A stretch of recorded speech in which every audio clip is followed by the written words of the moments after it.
Sup Team KBA, One Tech Traveler here. This is Last Shelter, and this is going to be an exciting video because the Last Shelter developers just announced over the weekend, or before the weekend, 2 new heroes added to the SX hero roster.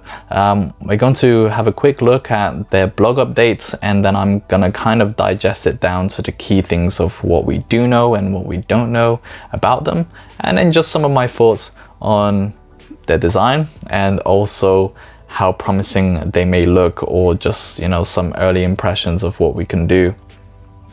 So let's go and check it out. Here we go. So in the game you can just check it. We're gonna scroll through it and then talk about each one, and then kind of throughout this video I'm gonna put some of the key stats so that you can use those as reference points. So we have 2 new heroes coming. The first one of the 2 announced, and this is kind of the most recent one that they announced, is Lust Angelina Grace. Pretty nice name. And then the second one is Retrograder Blazewater. That's this dude. Interesting. So we're going to start off with Retrograder Blazewater since he was the first one that was announced. And yeah, let's dive in, shall we? So Blaze's identity is the captain of the special rescue team. Very muscular, often gives people a reliable sense of security. Blaze's daily job is to carry out rescue operations in various dangerous situations, efforts to save every survivor, kill every zombie, and at the same time find his own sister whose life or death is uncertain. Interesting synopsis about Retrograder Blazewater. Adds a bit of light context to him, but to be honest, it doesn't make a difference. Some of the descriptions are quite funny, of kind of emphasizing how muscular he is, but you can see they're playing on the idea of him being like a firefighter. This is his design. What do you think? For me, it kind of gives like Wrath vibes, but I feel Wrath is much cooler in terms of his pose and the way he's kind of set up. Some ways it's kind of like Jax the Flash, who's running towards, but he's a bit more straight, whereas sort of angled a little bit. I will say his axe looks pretty badass. I'm really digging that and think it's cool. And I think he has some random like water cannon, portable water cannon on his left shoulder, And I guess maybe that's just the tank in the back for it. No oxygen mask, no like hazmat suit. Pretty interesting. He's kind of got some augmentation to his equipment that he's holding, but on the whole, I can see where the firefighter look comes from. But yeah, interesting. Probably would have chose a better pose, but anyway. So the key things we want to see here is this is actually pretty big in the way how we're kind of introduced back to the kind of heroes we had in Legendary, which is their versatility in using any kind of troop type with them. So he is the first SX hero, and pretty much since Legendary, you can use all 3 fighters, vehicles, and shooters. They say his hero positioning is a front row or support. We'll have a look if that is the case. And faction, Desert Eagle, Guardians of Yesterday. Again, just for context, they'll probably add him into those, you know, questionnaire quizzes that they do in the game from time to time. Equipment, he was a fireman equipment. Yep, which often gives people a reliable sense of security. I'd hope so. Imagine if you had someone having all the fighting equipment that just had no clue. You'd be like, okay. Axe, facing a zombie, he'll push the axe onto the enemy's head. Push, he's like, here you go. I kind of think they'd probably thrust it or slice it, but they're just gonna push it. It's like, here's the axe as a gift. Based on the equipment, you kind of think he'd be more of like a fighter, close combat, not necessarily a shooter. Vehicle, yeah, it's kind of weird. I guess the hero can have their own sort of weapons and then just the troops that they want to run. So, but I like the axe nonetheless. finally we get to the skills. So they don't quote the percentage numbers, the ranges, it's just the descriptions. So I'm currently making hero profiles for all of the heroes. The recent ones I did was Countdown, Crusher, and recently Glutton. So I'm actually going to create hero profiles for Blaze, and I'm just going to call him Blaze and Lust, and then I can sort of update it as they're releasing more information. So second skill, Oath of the Rock. Different effects are triggered when the hero carries different units. Yeah, so fighters, increased damage reduction for hero's squad, so enemy reduction or enemy damage debuff. Vehicles, when 2 random teams of the enemy launch combat skills and normal attacks, a stackable damage reduction will be generated. More enemy debuff reduction on the damage. And again, that's for both fighters and vehicles. He gets that sort of effect. Shooters, in the first 3 rounds, your team has a chance to dodge when taking damage. Interesting. So let's break it down, shall we? So for fighters, damage reduction, again, it could be a status skill that automatically applies. There's no indication that there is any sort of activation or like any turn preps or percentage. So it could be a status or prep that just automatically applies throughout battle, which is pretty good. Depends on the reduction number, if that's the case. For vehicles, this one is going to stack up pretty quickly, considering it's both combat skills and normal attacks. So if you are against a very high basic troop attack focused or high trigger combat skills, any of the two, they are going to hit that damage reduction stack quickly. It depends if it's going to reach up to 100% like Wrath's troop recovery block. I imagine it won't be on the damage scenarios. It's kind of up to 60% or 80%. When I look at Major Anna or I don't know, maybe Crochet or something, he's kind of giving me Deus Ex Machina vibes at the moment, with just Deus Ex's like very heavy damage reduction and his skills that sort of complement. But bear in mind, these are treated for different troop types, so he's going to apply enemy damage reduction on both of those. It just depends to what effect, what troop he's carrying, that he will provide. And then shooters, again, these are all much more damage reduction, evasive sort of maneuvers. Now, the first 3 rounds, we've kind of seen them already with shooters, so Valkyrie being very much a 3-turn around the offensive. Deus Ex Machina, again, being very much revolved around damage reduction or healing recovery in the first 3 turns. And then Vanguard kind of evasing in her hero squad for 2 turns. So he has the evasiveness of it, and this will be 100%. So if he does dodge it, and again, it depends on the percentage, it depends on the chance percentage that they apply here. It could either be very good and excellent, or it could be okay but not a big deal. If it's more closer to Heaven's Redemptions, which is an evasion for all squads, and that one was for the next 3 damages. This is for 3 rounds. This could be huge, especially for shooters. We don't really have we have Shadow for like the evasionness as a dodge with a different kind of setup that sort of stacks based on the number of hits he takes. This one is more of just applying evasion. It's just needing to trigger within the first 3 rounds, and then if it's across all squads, huge. If it's just for him, it's decent. It's decent. It helps him sort of stay in battle for longer, but I do like the evasion across all the squads. So some confirmation that we need there. Looks pretty promising for his skill too. No healing, just more enemy damage debuffs for fighters and vehicles, and more on the evasion for shooters, which is actually a very welcome addition. 5th skill, Water Gun. So yeah, on the side, there is a chance to restore the team with the lowest force on our side and clear the debuff status of 2 random teams on our side at the same time. This is like super wordy and very clunky in the way they're explaining it, but basically this is going to recover a certain amount of troops for the row that has the lowest troop count. So think of it as like a counter, or maybe like the reverse of, or maybe the defensive setup of Iron Guard and Scarlet Siren that kind of damage the lowest troop count.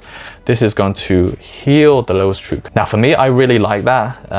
It's kind of going to change the nature of the play, because for now, healing with all of the heroes we have, they're kind of based on either damage received or randomized. There's no way of that being focused to a row that you want them, so it's more on the luck side, whereas this, he is going to provide healing to sort of balance the overall troop count.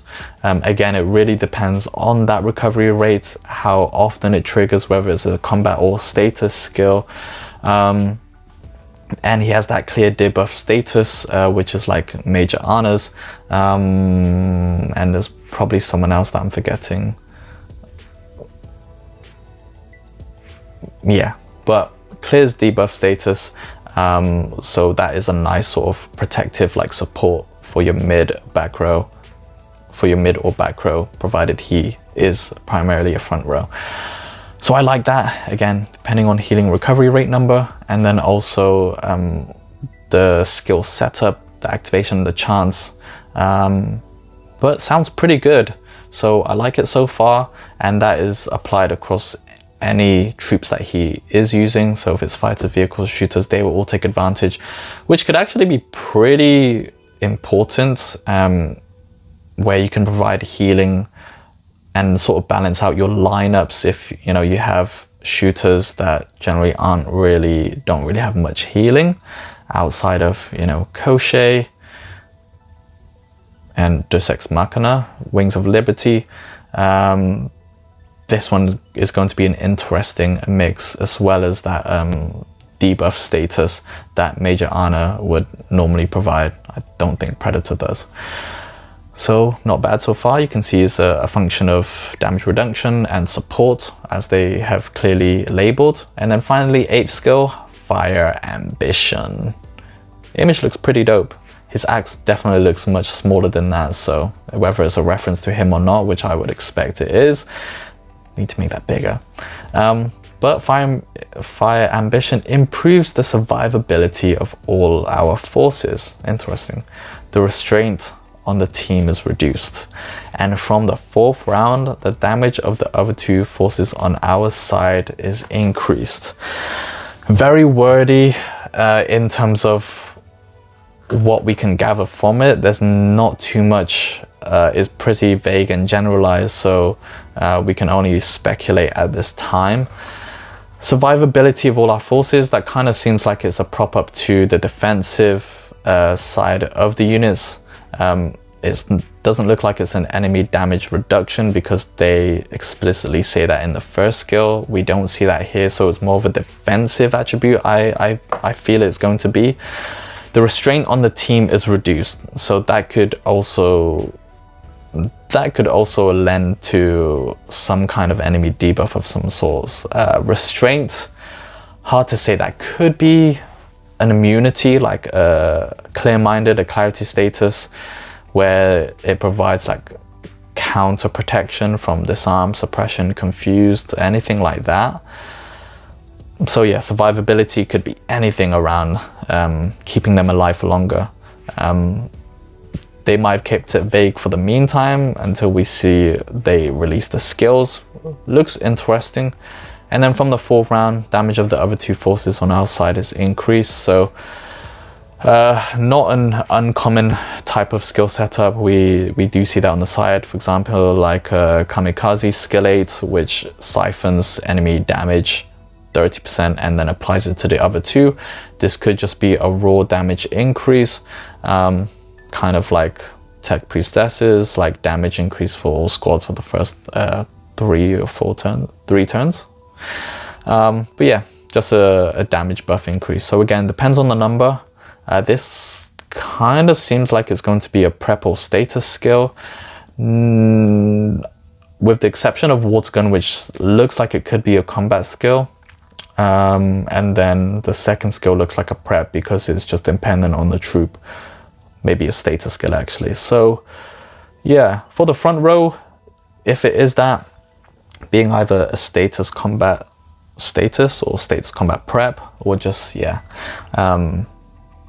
can't really be easily countered, which is good. So it's not combat skill focused that can easily be silenced. Definitely more on the supportive nature, so I'd imagine his awakening would, actually awakening could be anything. It could be a combat skill, could be plus HP for tankiness. That would be interesting, and I wouldn't be surprised if the hero formation would also be, it was more of a resistance buff. Nothing to indicate outside of those key like skills that they could be different, so it could be the same on the plus 50 might resistance.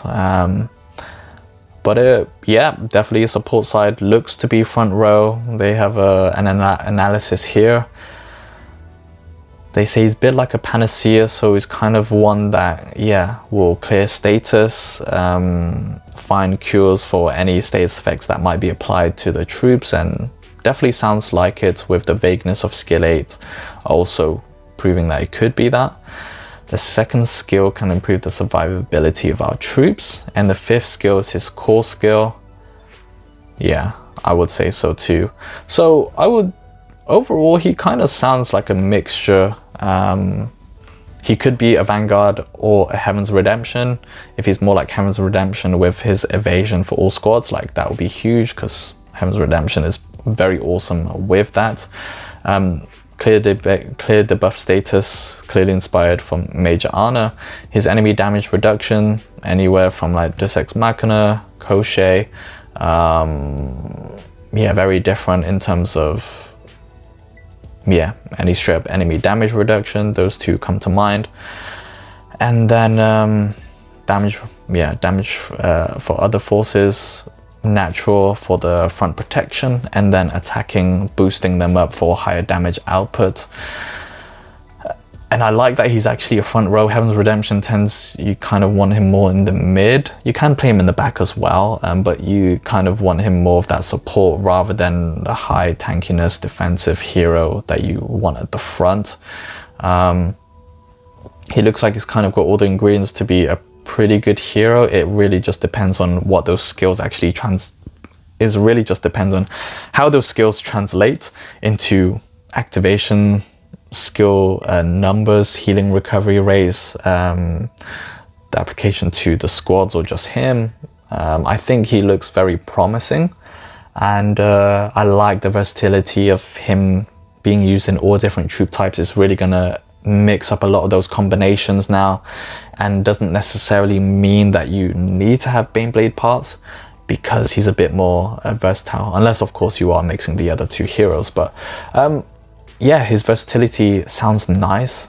It'll be interesting to see the different kind of hero combos, but we'll see that when eventually he is released and out to the public. I will say now also, with the recent additions like Prophet and Huntress that came out, and us being a new coming into season 5, they did update the ticket pools to include them in the main draws. So I would imagine that will be the case for newer states when they eventually get to their SX season, S5. I imagine if the time lines up, then Blaze and Lust will be included in those pools. It'll be interesting to see how they play with the numbers or the small pool drops, because the roster is getting bigger. It's 26 now, whereas the older states probably would get access to them in a very smaller pool, because yeah, very high likelihood they already have a lot of the seasonal heroes like maxed, and they're just saving tickets for the new heroes. So that is Blaze. This is like 21 minutes, very long, but I hope you found it useful. Just more of a casual like talk about the new announcement from the Last Shelter devs, how Retrograder Blaze Water looks like, and just some speculation, my thoughts and opinion on how he looks like, his skills setup, and just the kind of promise that he may hold. I think he would be a nice one. I can also see him playing in the mid. Again, he kind of gives me Heaven's Redemption vibes, a little bit of everything. So I kind of wouldn't be surprised if we see combos with him being in the mid and then propping him up in front. So again, you might prop him up with Kamikaze if it's in all vehicles. Could be any of Glut, TP, Canoness, again with his healing that could prove to be very strong. And then with shooters, him being a support alternative to Predator, but also being a front row replacement. There's not too many front rows for shooters, and I think he definitely shows much more promise with the shooters, and with just currently what's out there at the moment and the strength. You know, Deus Ex, Koshé, Shadow, not much there. And then may also bring some other heroes that kind of left in the dust a bit more relevance, just like how we see with, you know, Hunk, anything like that. So that is Retrograder Blazewater. I'm actually going to split this video and do another one for Lust. I didn't think it would take this long, but I actually went pretty deep, and we gleaned a lot of good information here from what they shared. And yeah, if you prefer short form, I'll be writing about Retrograde on my website, onetechtraveler.com. So that is the first of 2 new SS heroes coming into the mix. Join me in the next video where we are now going to talk about Lust. That wraps up the video. If you liked it, give it a big thumbs up. If you haven't yet, join the Team KBA community by subscribing to my YouTube channel, and check out onetechtraveler.com for more stories, articles, and videos around tech, travel, and gaming. I'll see you in the next one, but until then, keep being awesome. Peace.